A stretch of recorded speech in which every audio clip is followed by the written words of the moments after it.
Hello everyone. Now we're going to continue looking into our different types of sensors available. Next sensor that we're going to look into is the alcohol sensor.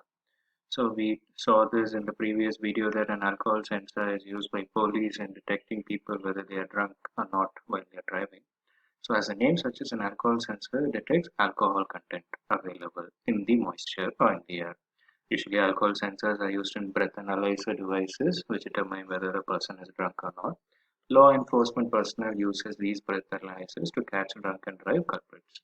Okay, so very useful sensor for what do you say, people who are taking care of us, the police, and to make sure that accidents do not happen. So these are the ones that you normally see in your day-to-day lives, and in movies you can see them often.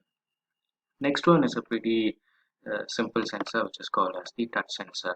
So touch sensor, when you touch the sensor, it enables a signal, and this can be a triggering device for enabling some conditions. Okay, when I touch this, something should happen. It's like my if condition. Okay, if this happens, what should I do? If this does not happen, what should I do? So it's like a basic on off buffer. Okay, so that's a basic condition over here. Touch sensor, as the name suggests, detect touch of a finger or a stylus. Okay, it could be a pen or any stylus, any device, or it could be your finger. Okay, so you touch on this particular circle over here, what happens? It will trigger a particular signal. Often touch sensors are classified into resistive and capacitive type. So this is the basic difference, as you know, in your touch screens. So in our touch screens, we have the capacitive type and the resistive type of touch screens available. Similarly, over here you have two types of screens that are available, the capacitive and the resistive type. Almost all modern touch sensors are of the capacitive types. All touch sensors that you see is the capacitive type, and types are they more accurate and have better signal to noise ratio. So higher signal and less noise is what is the advantage of this particular sensor available over here. You can look into this particular animation, saying that when your finger touches over here, the output signal is getting triggered and it comes over here. Okay, otherwise you have one pin for VDD, one pin for ground, and this output will come over here when you touch this particular panel over here, and that panel is what you see on this particular screen. So this is a device that you can use for enabling operations. So like we say that, okay, if a person touches this only, this microcontroller should do the work specified. It's like the on off button over there. And if it is not touched, then it should not work. Actually, the setup will be available over there, but it should not work unless and until it is touched over here by the on this touch sensor. So you can do n number of applications using this basic touch sensor, which is just an enabling device. So next one is color sensor. Color sensor is a useful device in building color sensing applications. You can sense color using these four, you can see these guys over here. These are sensing devices over here, and these can be used in image processing applications, image processing, color identification, industrial object tracking, etc. Okay. So you have many applications in which any application you want to identify color that is available around you, you can use this. And TCS3200 is a simple color sensor that you can see, and which can detect any color and output a square wave proportional to the wavelength of the detected color. So you need to have a particular chart at the background, and you will depending on the color that is around you, a square wave will be generated proportional to that particular color. You will have to decode it. That is the principle over here. So you have to decode and you'll have to find it.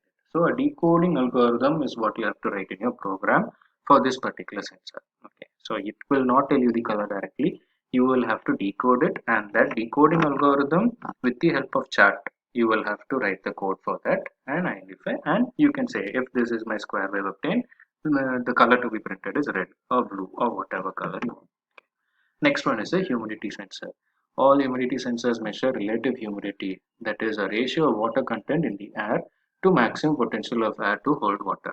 Okay, so it's a ratio between two values, the amount of water that is available in the air now divided by the total amount of water that can be available in the air. That is its maximum capability, and that is what you mean by the humidity. So moisture content in the air. And since relative humidity is dependent on the temperature of air, almost all humidity sensors can also measure temperature. It is a factor, this humidity sensors, it is a factor of temperature also measuring that. So all these kinds of humidity sensors will have an inbuilt temperature sensor also available over there. Humidity sensors are classified into the capacitive type, resistive type, and the thermal conductive type. So DHT11 and DHT22, you can see the term over here, DHT11. So it's the particular name of this sensor. So you have DHT11, DHT22 are the most commonly used humidity sensors in the do-it-yourself community. Okay. The former DHT11 is being a resistive type, and the DHT22 is an example of a capacitive type of humidity sensor. So you can see this is a water resistor over here. You can see that soil moisture resistor. So in the soil, how much of moisture content is over there can be measured using this. This is used in agricultural purposes, similar to this humidity sensor, which is able to measure the moisture content in the air. This soil moisture sensor can measure the amount of water or water particles in the soil. So you can see that it's a little bit different sensor over here. And if there is no water at all, you can see that the resistance is maximum. If there is, water is a conducting material. It has a good conductivity. So conductivity increases over here. So the resistance becomes minimum. There are two plates over here. That's the basic idea over here. Two parallel plates over here that are not connected to each other. You can see that it's an insulator on top over here, and here it is just mud. Mud is an insulator, you know that. And when water comes into picture, this water is a conducting material. So what is happening? Charge will flow from here to here, and the resistance becomes minimum. So as the water begins to dry up, what will happen? The resistance start increasing over here and comes to the maximum value when the mud is entirely dry. So this can be used in automated applications where when the water content has gone below a particular value, that is a resistance has gone beyond a particular value, you can automatically turn on a particular motor to enable water poured into this particular pot. These are the ones that are used in agricultural purposes. You know that modern agriculture, we do not require a person who knows agriculture much over there to work day and night on that particular field on the field. You just need a person who knows what is to be done. So when to water, when not to put water, all these and all is required. So if the water content in the soil is below a particular value, water needs to be poured. So you don't have to manually go there, you just need to turn on a motor, and this cannot be done manually every time. So you can automate that with the help of a microcontroller, and when to turn on the motor depending upon the soil moisture content available. So you can do this simple project with just the basic idea or the algorithm in your mind. Okay. So next one is a tilt sensor. It is often used to detect inclination or orientation. So some angle change, whatever is available, this is used to measure that particular changes over there. So you can see that the sand level is increasing, tilting. Okay, so what is happening over here? It is detecting that some particular object is available over here.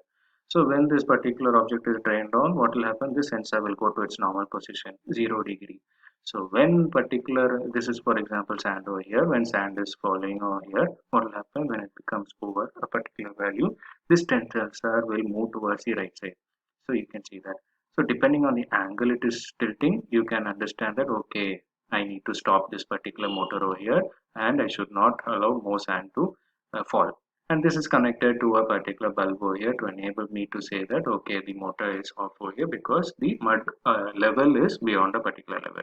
So depending on the tilt or orientation or inclination, this particular sensor is working.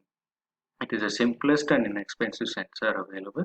The tilt sensors are made up of mercury. Earlier it was made, and hence they are sometimes called as mercury switches. Okay, so these sensors are made up of normally mercury, and so these tilt sensors can also be named as mercury switches. But most modern tilt sensors contain roller balls. So you will see that at the end over here, instead of having mercury inside, they will have this roller ball over here to roll the ball. You can see this. There's a ball rolling over here towards the right side. So this rolling ball sense principle is what is used in modern sensors. Okay, so this is all about the tilt sensor. Next, we are going to look into the capacitive and resistive types of sensors. Okay, so RCIM, resistive, capacitive, inductive, the basic components, and magnetic.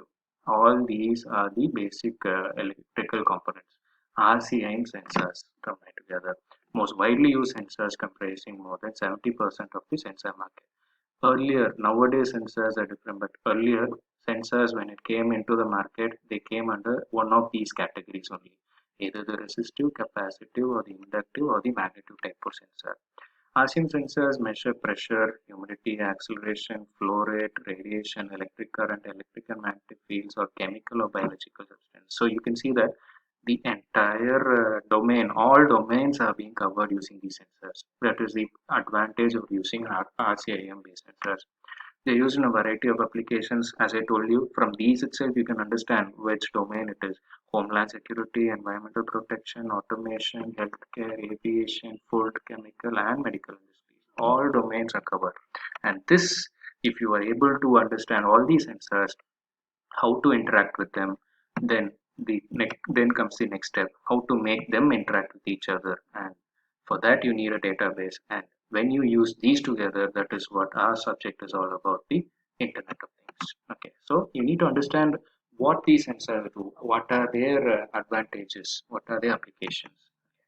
So first we'll see into the resistive sensors. Resistive sensors have many desirable features. They are reliable, adjustable resolution, simple in construction, and ease of maintenance, which have made them the preferred choice of sensor in applications. Based on their sensing principles, resistive sensors can be classified into types. So potentiometric sensors, resistive temperature sensors, photoresistive sensors. So potentiometric, varying the resistance. Resistance changes due to linear or angular position change.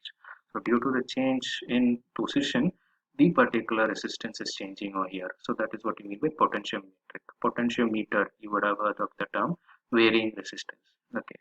So due to the linear or angular position change, the potential, the resistivity of the particular sensor is changing. Next one is a resistive temperature sensor. So you will be able to understand now. Resistance changes caused by the temperature variation. So it's called a thermoresistive effect. And next one, photoresistive.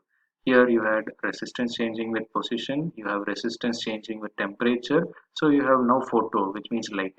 So decrease in resistance when light strikes a photoconductive material. And the basic example that we've seen, the LDR. Okay. So resistance increasing, decreasing based on light is what you mean by this particular photoresistive sensor, and that effect is called as the photoresistive effect. Thermoresistive, photoresistive. Next one is the piezoresistive sensors. Resistance change when a force is applied. So a force, piezoresistive, piezo, it's related to physics, piezoresistive effect on the particular conductor.